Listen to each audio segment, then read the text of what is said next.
Alors nous allons regarder les exercices 3 et 5, le 4 ayant déjà été corrigé en cours. Donc si vous ne les avez pas fait, prenez le temps de les refaire. Moi, je prends la correction directement. N'hésitez pas, comme d'habitude, à mettre sur pause régulièrement pour pouvoir y réfléchir de nouveau. Alors, à l'exercice 3, donc on a deux carrés ABCD et BEFC. Et on a des dimensions, hein, AB égale BF, donc c'est deux carrés de même dimension. Le but, c'est de trouver des égalités de vecteurs un peu partout. Donc on regarde. La question A, on sait qu'on a le vecteur AD qui doit être égal au vecteur commençant par le point E. Donc quand on trace la même chose, on arrive au point F. Donc est égal au vecteur EF. Si vous n'avez pas compris, ben voilà, maintenant vous pouvez faire le reste, mettre sur pause et reprendre. Moi je continue la correction.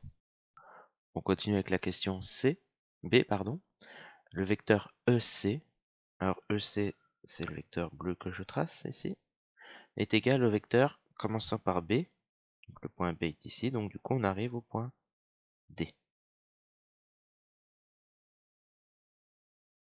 Maintenant qu'on regarde le vecteur FC, donc le vecteur FC je vais faire en rouge. FC c'est ce vecteur là, 1 vers la gauche. On démarre du point B et on arrive au point A. Donc FC est égal à BA. Et maintenant FB est égal à C quelque chose, donc FB je vais le faire en bleu. FB c'est la diagonale vers le bas.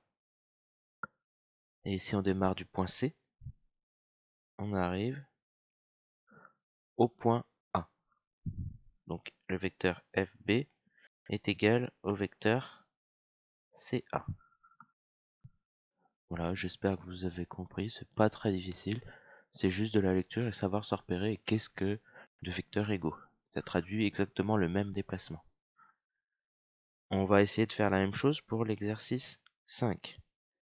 Si vous n'avez pas compris l'exercice 5, écoutez bien la correction du petit a, vous mettrez sur pause et vous essaierez de faire les trois autres.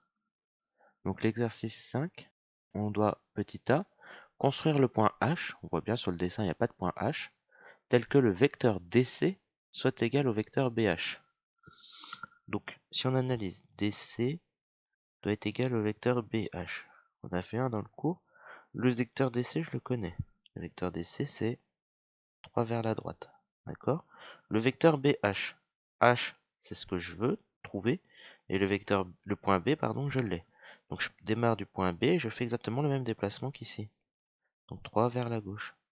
Ce qui me permet d'obtenir ici le point H sur le bout du quadrillage. Et là, on peut vérifier, hein, le vecteur DC et le vecteur BH, c'est pareil. Continuez, mettez sur pause et essayez de faire la suite. On continue la correction. Le vecteur BI. D'accord, donc dans BI, je connais B, et je sais que je dois placer le point I. Donc je vais partir de B. Qu'est-ce que je dois faire? Je dois me faire le même déplacement que A vers C. Parce que c'est égal au vecteur AC. Que j'encadre en bleu. C'est-à-dire 2 vers la droite, 1 vers le haut, sauf que je démarre quoi? Où? Du point B. Et voilà, ça me donne ce point-là, le point I. Je continue. Je prends le suivant, donc je vais le faire en rouge. C'est AJ est égal au vecteur BA. AJ, donc je connais le point A, je cherche le point J, donc je démarre de A. Et je dois faire le vecteur BA, de B vers A. C'est 1 vers la gauche et 3 vers le bas. Sauf que je démarre, pour avoir le vecteur AJ, je démarre de A. Donc 1 vers la gauche, 3 vers le bas. Et j'obtiens le point J. Et maintenant, je vais faire le dernier, qui est le vecteur AB est égal à KD. Donc le vecteur AB, je le connais. Je peux le repérer tout de suite, c'est ce vecteur-là. Un vecteur en vert. Pardon, j'ai mal souligné l'égalité que je voulais. C'est celle d'en dessous, c'est AB égale KD. Et je dois avoir le vecteur KD. K, c'est ce que je recherche. Donc cette fois, on donne l'extrémité du vecteur. Donc je sais que je dois atterrir en A. Donc je prends la flèche verte. Et imaginez que je la déplace de telle sorte à ce que l'extrémité de la flèche tombe sur le point D. Donc c'est l'inverse. Donc l'extrémité arrive en D. Si vous n'avez pas fait attention, vous risquez d'avoir fait dans l'autre sens, c'est-à-dire vous risquez d'avoir fait cette chose-là. Et vous voyez bien que ce que j'ai tracé là, c'est pas le vecteur KD, mais DK. Je suis parti de D vers K, et c'est pas ce qu'on veut. Donc même si vous avez fait cette erreur, en relisant, vous voyez bien que c'est pas le bon vecteur. Et donc le point K, c'est celui-ci. Donc maintenant l'exercice 6, qui ressemble à l'exercice 5, un peu le même principe. Donc on doit construire les points D, E, F, G. On voit bien qu'ils ne sont pas sur le dessin. Et pour le premier, on démarre de A, parce qu'on a le vecteur AD. Donc le vecteur AD, ici, on voit bien AD égale U. Donc on part de A et on doit reproduire le vecteur U pour arriver jusqu'au point D. Donc j'ai placé mon vecteur U et j'arrive jusqu'à ce point-là, c'est le point D. On refait la même chose avec le vecteur CE qui est égal au vecteur W. Donc je pars de C, je reproduis le vecteur W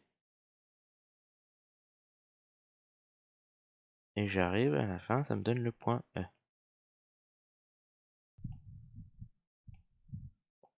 Ensuite, BF est égal à U. Je démarre du point B, j'arrive au point F et ce vecteur-là, c'est le vecteur U. Hop. Alors je vais effacer un peu ce que j'ai fait avant, parce qu'on voit pas sinon. Voilà. Donc BF, j'arrive ici. C'est le vecteur U. Et voilà.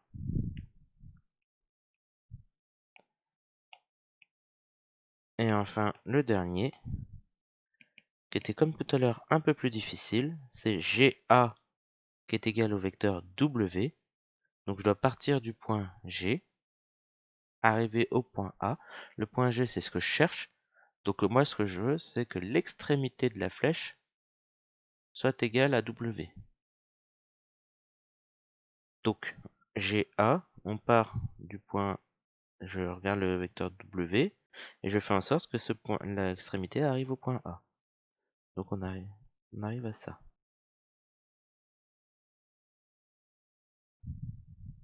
Alors on pourrait se demander l'intérêt de cet exercice, ou plutôt du vecteur V, vu qu'on s'en est pas servi. Bon, c'est tout simplement une erreur dans l'énoncé, à mon avis j'ai oublié un V quelque part. Par exemple pour le BF, ça aurait été BF égale V. Bon, peu importe, l'énoncé est comme ça, donc on a fait comme ça. Et voilà, on a placé tous nos points.